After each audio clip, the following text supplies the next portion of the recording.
So hitting every movement pattern is really big for me and everything I program for general population. So most of my stay split or something like that.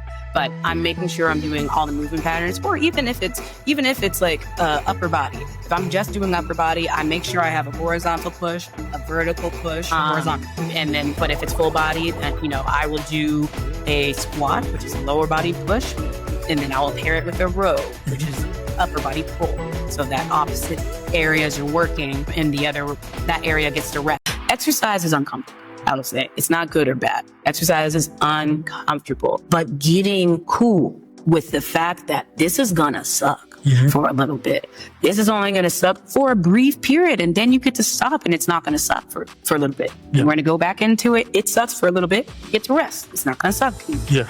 Right? And that, like, getting into that mindset of like, it's okay for this to be shitty now. Not only is that gonna create an effective workout, that changes your mindset as a human being, and that translates into anything in life. Right. Everything in life. There's gonna be tons of shitty things in life that are hard to get through. Tough relationship conversations, tough, asking for a promotion or managing your family alongside of your career, any of those things. If something standing between you and your happiness, it was for me. I had to face my depression and the constant negative self-talk. Therapy helped me realize I deserve to be happy. That's why this podcast is called I Choose Health, because I made the choice to heal and I want to share that with you. It's Men's Mental Health Awareness Month. 60% of you who are watching this podcast are men. And brothers, it is time to take care of yourself. As a gift to you, we've partnered with BetterHelp as our sponsor to help you start your own healing journey. We all face moments when life feels overwhelming, whether it's stress, anxiety, or just feeling stuck. Talking to someone can make a real difference. And that's where our sponsor, BetterHelp, comes in.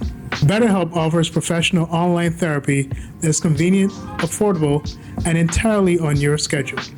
You can connect with a licensed therapist by video, phone, or even chat, whatever works best for you. Let our sponsor, BetterHelp, support you on your journey to better mental health.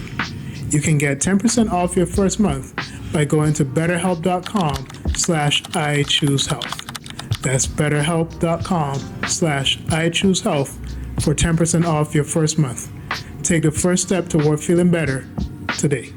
All right, guys, welcome back to the I Choose Health podcast. I'm your host, Stephen Leslie, and with me today is my friend, Alicia Jamison. Hello. What's going on, everybody? If you guys remember in episode 24, myself and Andre, we shouted Alicia out because she definitely helps us to keep things in perspective. And, I have other people in my life who are also doing the same thing, saying, hey, what are you thankful for? I've definitely been thankful for her just doing that, especially at work.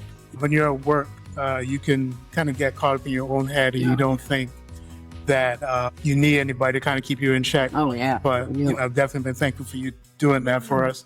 And then beyond just doing that, Alicia has also a very impressive resume, right? She's a group fitness trainer with us at Chelsea, but she's also a professor as well. So we're going to get into a little bit of that today. But I'm really excited to get into this episode. I want to start with this by just asking, how are you doing today? Oh my God, so good. I'm doing phenomenal. We just had a little bit of a heat wave here in New York, and most people were pissed about it, but not me. I was here, I was outside, there was so much sunshine, so I feel like I've really soaked in a lot of joy. That's good. And that's the best way to approach it. Like, keeping that positive mindset around everything. Like, it's really up to you 100%. how you respond to those things. Oh, absolutely. I think joy is your choice at the time. We're not always happy, but we can always choose joy. Oh, yeah. So I want to start with you. And you're very impressive in terms of like your group fitness sessions and your workouts. I know you started resistance training at just 12 years old with Exos. What drew you to strength training so early in life? And I may need to get my daughter to work with you. Yeah, I was early in life. I started playing soccer on a national league team, and it was just part of our training that we had to go. We were training the weight, and you did like 3 days of field training, days of weight training, and a day and a half of actual games. During that time, we started weight training 7th grade, when I was 12, and I was really good at it. I could push so much weight, and I was pretty good at soccer, but I was really good in the weight room. And that's when I started to to get a little bit of a knack for it. Now, what lessons did being on an elite traveling soccer team teach you about discipline, teamwork, and performance? That's a great question. Lessons are tricky because, like, I think the discipline thing is really, it's the discipline in that you can follow instructions and that you can do what you have been told, and you can stick with your team and you can use the spirit of your teammates to help power yourself and use your spirit to help power your teammates and get to feed off of each other. However, it's not necessarily, it doesn't help as much for self-determination and self-motivation, where you have to elicit all those things on your own and decide what you're going to be exercising and doing on your own, because you're really never on your own. And I'm all about that. Don't be on your own, guys. Nobody, most of us really never do this by themselves. Right. So the lesson I've really taken is that it is so okay to be in a team, to utilize your people around you, because we all get stronger if we're all working together. Yeah, iron sharpens iron. Yeah. So I want to know, was there a specific aha moment when you knew you wanted to turn your passion for health into a full-time career? That's a great question. The aha moment was, I feel like there's probably like a few aha moments that really made me realize that, like, oh, I'm doing my calling. Like I am in my zone. I think one that came to mind is I found an old plaque from a plaque from a reward I got in high school. And I was on the varsity soccer team, and I got, it was my freshman year, and I thought I was going to get MVP that year. Were you like Halliburton? Are you familiar with the Halliburton thing? No, don't. I think I'm going to put a clip in. So there's a scene, I don't know if I'm getting this wrong, so some people say it's different. So there's a scene where they're about to announce the MVP for the Eastern Conference Finals. So they go and they start saying it, and you see Halliburton starts walking forward, and then they announce somebody else. Right? And so I was like, ooh. That's a tough line. Yeah, so I don't know if that's the truth. I'll insert the clip. Hopefully Halliburton's not mad at me. Yeah, we all been there. Yeah. We all been there. Yeah, it was a little bit, emotionally, it was that. Yeah. Because I was like the leading scorer that year. I thought I really crushed that season. But instead, I got the most inspiring player of the year. All right. At the time, though, I was pretty torn. I was a little sad about it. It made sense, but I was like, damn, I thought I was most valuable. But I saw that plaque just like a couple years ago, and it hit me so hard. I was like, dog, you've been inspiring people since before you knew what inspiration truly was. You've been able to elicit joy out of people since childhood. So if this is a strength you've always had, this is the strength that I should be utilizing for the rest of my life. And so I know that I can make people feel a lot of things, and I know that that is a powerful thing. And so then I was like, okay, let's make people feel good about themselves for the rest of their life. And that feels so good to me in my heart. And I think similarly for me as well as a trainer, when I lost about 70 pounds years ago, I knew that I wanted to help people feel the same thing, because I know people had to have at least similar experiences to me when growing up. And so I just wanted to be that person that would provide that avenue of healing, right, just to get them to a better place. So, how's your dual role, just continuing on that thought, how's your dual role as Coach Alicia and Professor Jamison shape the way you teach and train? It is such, that's so, I feel like maybe like Coach Alicia, I don't know, it's hard to say. I was going to say like Coach Alicia is like the more emotional side, whereas like Professor Jamison is the more rational side. But honestly, that's not the case. Because emotion is definitely largely in both of those sides of me. I think like in the classroom, I coach my students just like I coach my clients. I show up for them. I make them repeat their work. My clients, they repeat the same program for 46 exposures before you progress to the next one. And my students, you are repeating the same questions, the same content over and over again, and before we move on to the next thing. So kind of like using repetitions as a play. And then really just like how I encourage my students.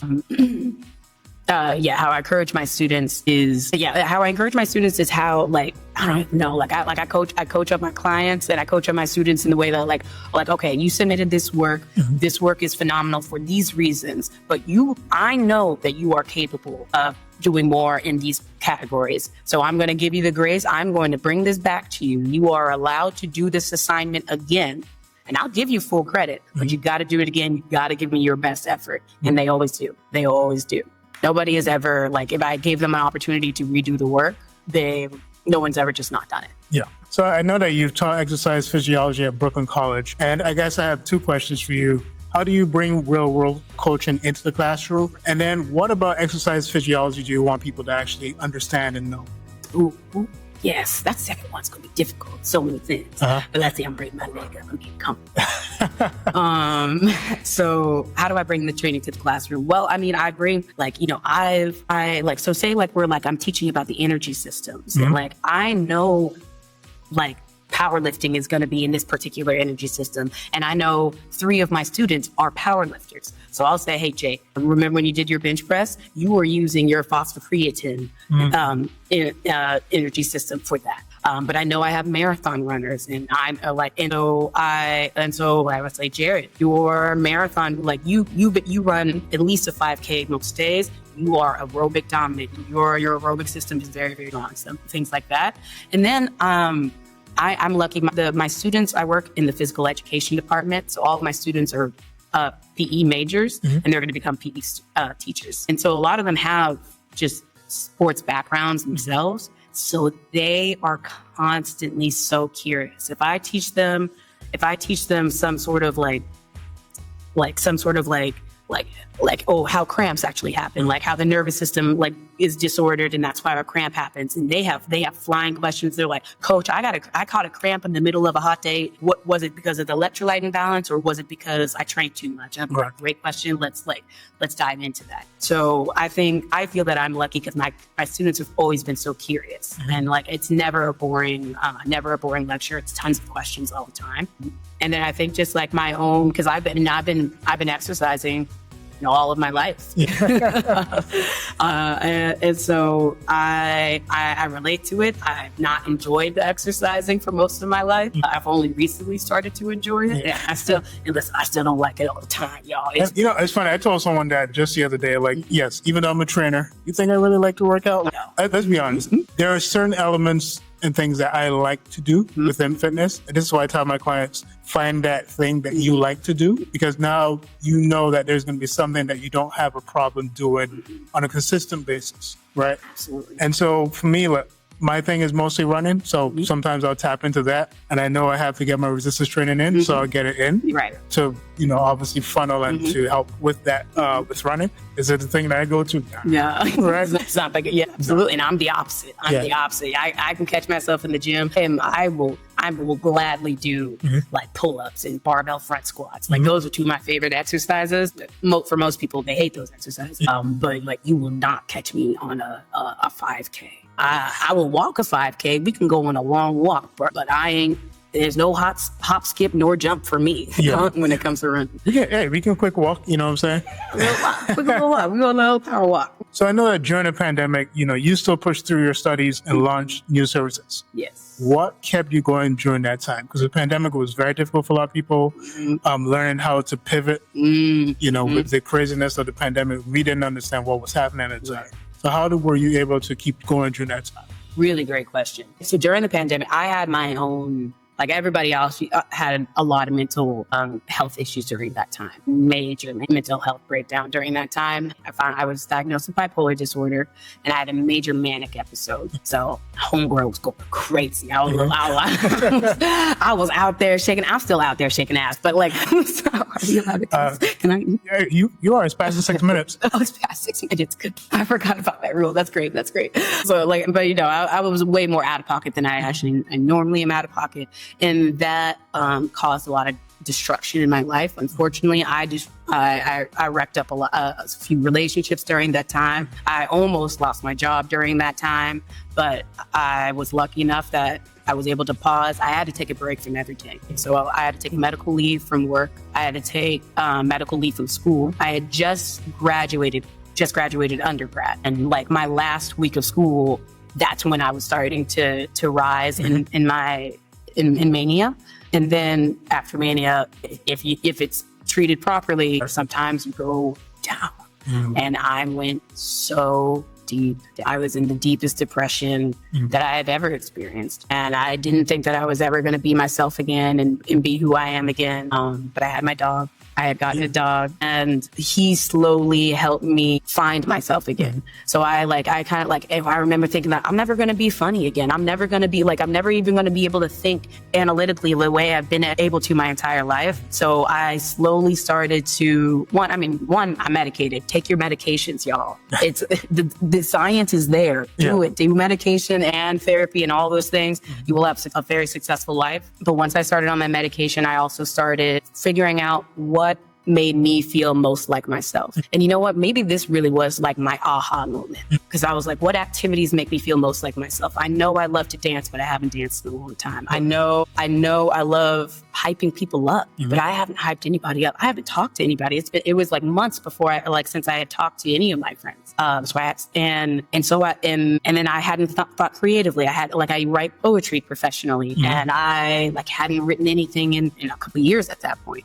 So since I had took medical leave, I took that basically a semester's worth of break to rebuild myself and get my true self-confidence. And I feel like, am I answering the right questions? Yeah, okay, good. Yes, building my true. Oh yes, how did I find that perseverance? So those activities are a long way to get to. Those activities, reminding myself of who I am and what are the activities that makes me feel most like me. I started doing them. I started reaching out to the people that support me the most, and then I started gaining my confidence back. And then I actually started to solidify some confidence that I had never had before. I've always been an excitable person, easygoing. People I can be the center of attention and do well there. But I wasn't always truly, truly confident. I just was probably happy and excited.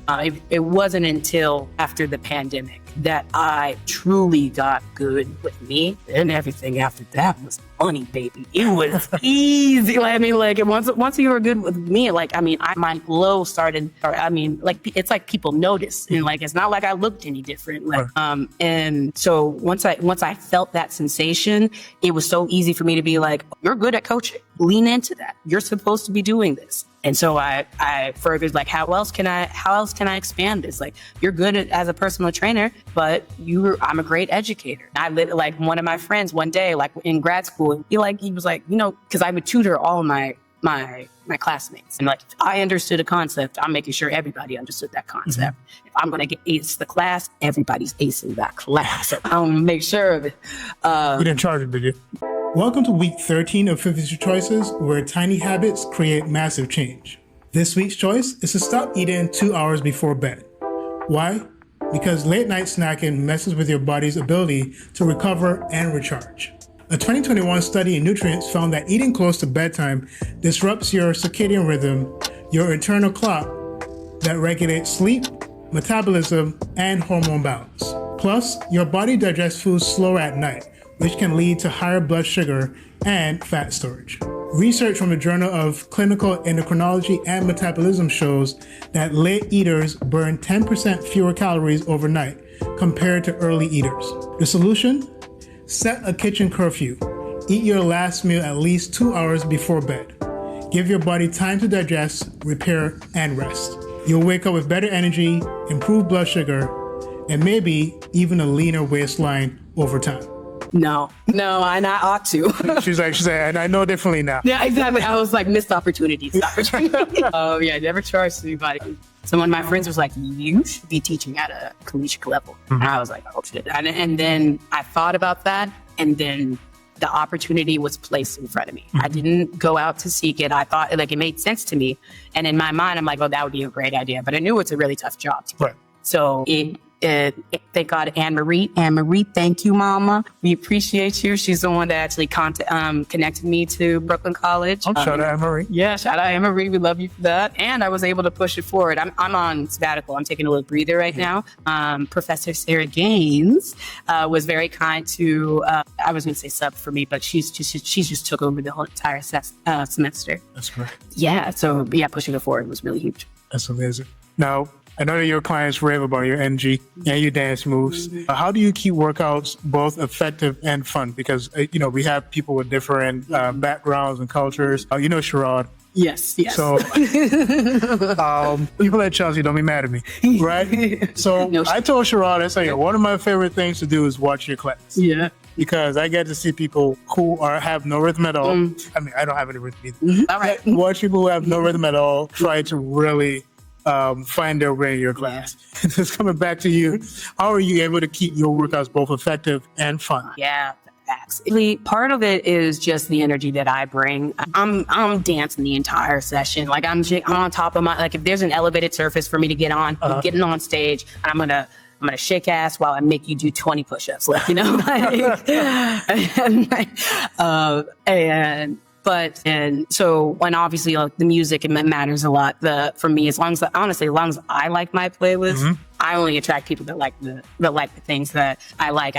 I like a lot of good stuff. What we're answering is how do I make it fun and effective? So I am I'm very science-based and very evidence-based in how I program my programs. Like exercise selection, exercise order is very specific to whatever energy system we're working on, what muscle group we're working on.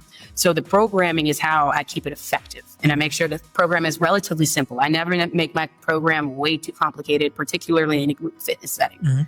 But I uplift people's moods by my ability to see their bright spots and by calling them by their name. Everybody's favorite sound is the sound of their own name. If you can remember somebody's name and shout it out, as soon as I hear somebody's name, I ask at the beginning of class, "Hey, how are you doing? What's your name? Do you have any injuries?" And I will say their name at least 3 times back to them in that sentence so that I got it down. And then throughout class, I'll be like, "Charlotte, go ahead, girl. I see you with the squats. Go ahead, Jonathan. I'll see you with that range of motion," you know, things like that. I'll call them by their name and I'll give them something specific that they're doing well in that class. And there's always something that somebody's doing a good job at, whether it's the effort, whether it's they're trying a heavier weight, whether it's they've increased their range of motion, whether it's the fact that they showed up for the 4th time this week and they have been more consistent, like things of that nature. So making sure that I find genuine compliments to give each client, and I make sure everybody gets a compliment. Yeah. And it might be as simple as your outfit is fire today. You showed your effort through your clothes today, and we see that. Okay, but no, but before I left, you know, what's his name? Henny was like, he's like, "Oh shoot!"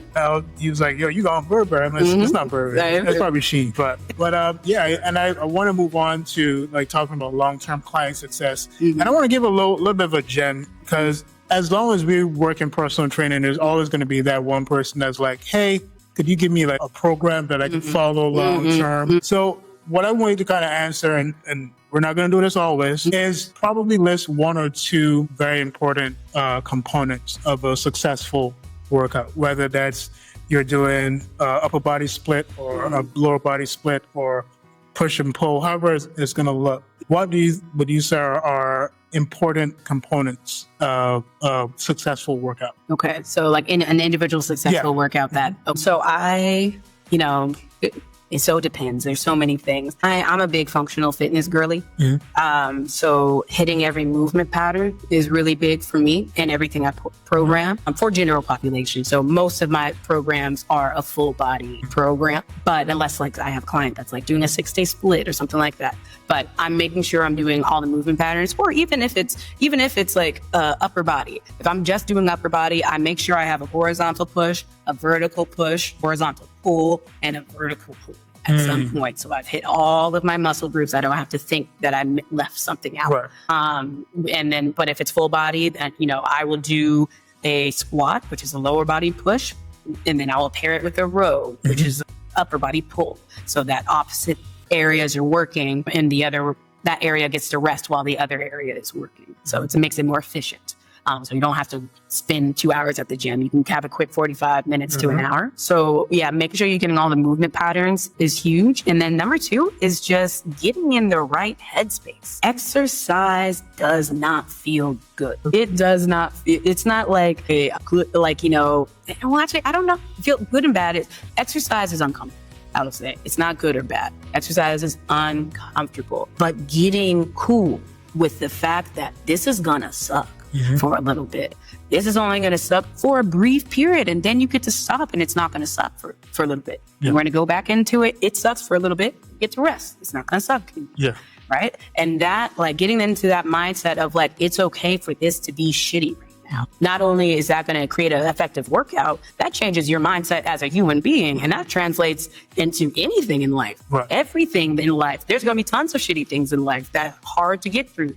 Tough relationship conversations, tough, asking for a promotion or managing your family alongside of your career, any of those things. I lost my train of thought, but any of those things, I think I was saying along the lines of, shit, I didn't really lost my train. No, but no, it was like still along the lines of looking at an effective workout, but then also like finding out how we see like a long-term client success, right? Like, because we have clients who will lose motivation for whatever reason, right? So how do you continue to create long-term client success? I was looking at some of the reviews on your website where I think there's one lady you've been working with for a couple of years now, but she just continues to be inspired and motivated by your energy, your workouts. So how do you continue to create that long-term investment, even when motivation may drop for people over weeks, months, years? Absolutely.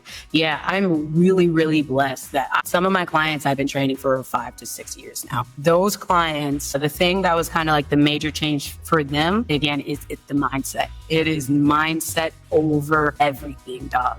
When they might come with the goal of weight loss. Often my clients have a goal of weight loss, but I don't harp on the scale. I harp on every time they increase a little bit of weight when they're pushing, you best believe high fives all around. Every time that they show up on time or show up when I know they didn't want to show up, high fives all around.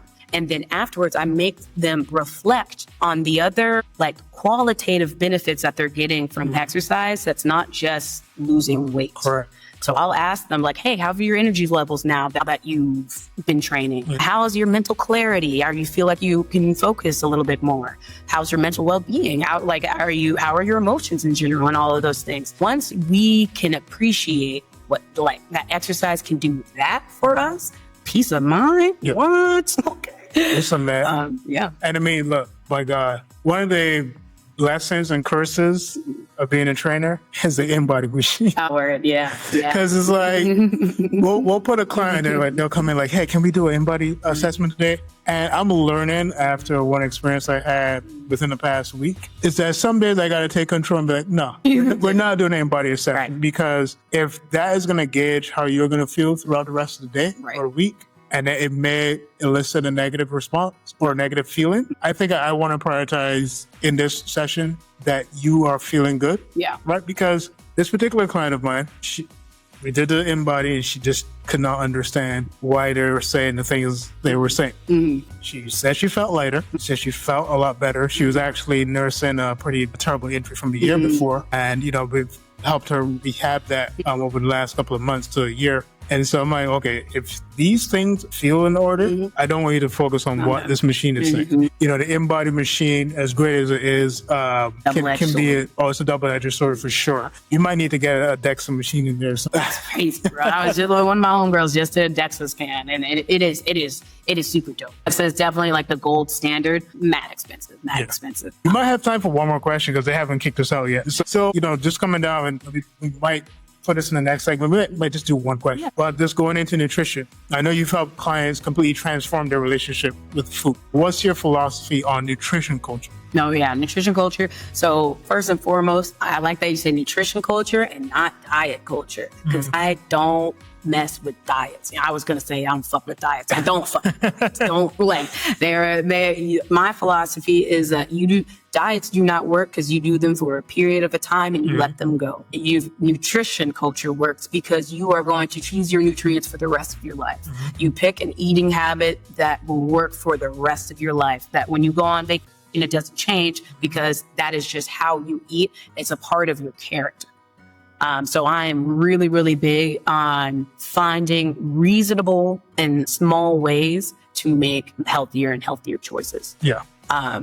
So, and I'm very against any restrictive diet in any way. Whether everything in health and wellness, it depends. It always depends. For general health and general population, just make sure you get your vegetables in, making sure you're getting 5 servings of fruit, making sure that you're hitting your general food groups take you a long way. Now, there is special populations. There are, like the bodybuilders of the world.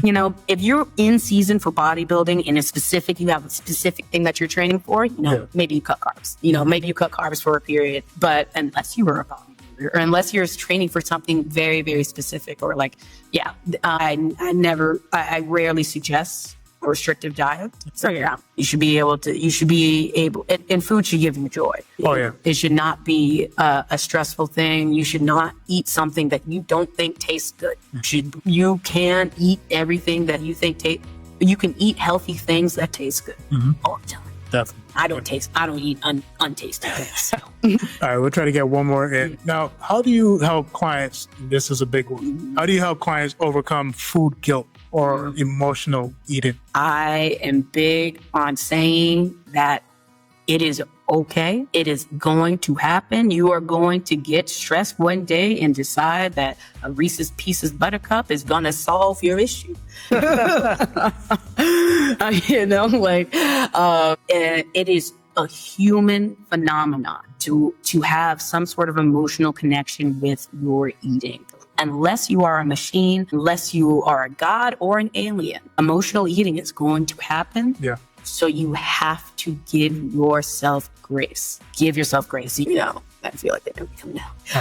That's a lot, not yet. Yeah, you have to give yourself grace. And because what typically really is destructive to us is that we'll have an emotional eating moment and then we'll be like, oh, damn, I shouldn't have had that cookie. And now I'm frustrated. And now you're more stressed, which is only going to feed into more emotional eating. It's a vicious cycle. Yeah, and I fall into the same trap too, okay? Yes, I've been a trainer for 5 years and I still fall into the same trap. There's I eat certain things, I'm like, damn, why I ate that? Yeah. Right? Because I know I had a particular goal. And then also I've been way more uniquely aware of the chemical relationship, right, that's going on in my brain. I feel like if I feel stressed, automatically, for some reason, food comes to my mind. And I'm like, whoa, shut that down. Right? Because I need to find a healthy alternative to deal with the stress that I'm going through. Yeah. So I would actually even alter that language a wee little bit. So that's huge that you have that awareness. The first is to have the awareness, to be able to consciously say, oh, I'm stressed out and I have a desire for food. If you can call that out, you're already way ahead of the game. I don't even say shut that down because once that craving has started, yes, it's good to have alternatives. Okay, can I go on a walk instead? Or can I, I don't know, do a puzzle or something. But the likelihood is you're going to have that craving. You're going to need to eat something. So do we have some alternative foods that, fix the sugar desire and then, but isn't the end, isn't going to throw you way off of your off track. Right. Because once the craving happens, it's almost humanly impossible to fight against it unless you have the self-discipline of the entire military and you're energized. The likelihood is that you're tired. If you are gotten to the point of emotional eating, you're emotionally fatigued. You don't have the emotional bandwidth. We have an emotional gas tank. You're already running on E, right? So you're not going to have the energy to fight the craving. The key is to stop the craving from happening to begin with. So you figure out in life, sometimes this is we help them as coaches, but this is also therapy is a good way to get involved here, where when you learn your emotional triggers, when you know, I know if I go 2 weeks straight of working my 10 to 12 hours a day, I'm gonna be that's a trick for me. I know that I can't go for that's one example. But knowing what your triggers are and avoiding them, that way you don't even have to waste energy to fight. You get to just put more energy towards just more positive things. All right, guys. Well, we may be out of time, so I just want to thank Alicia for coming here, and we've already agreed that this was going to be just part one. So we may have a part two to this coming pretty soon. All right, so I'm just really thankful for you guys tuning in and just giving your feedback on how much the podcast is helping you. And I'm sure what Alicia shared here today was definitely helpful. It's going to help you along your fitness journey as well, but not just your fitness journey, just your journey in life in general. And again, I just want to emphasize that choosing health is about choosing possibility, purpose, and power, and that these episodes are continuing to empower you, and that in turn you also go and empower others out there. So again, I'm your host, Stephen Leslie, with Alicia Jamison, Professor Jamison, Coach Jamison. So guys, again, just continue to choose health and choose you. All right. Thank you so much. Peace.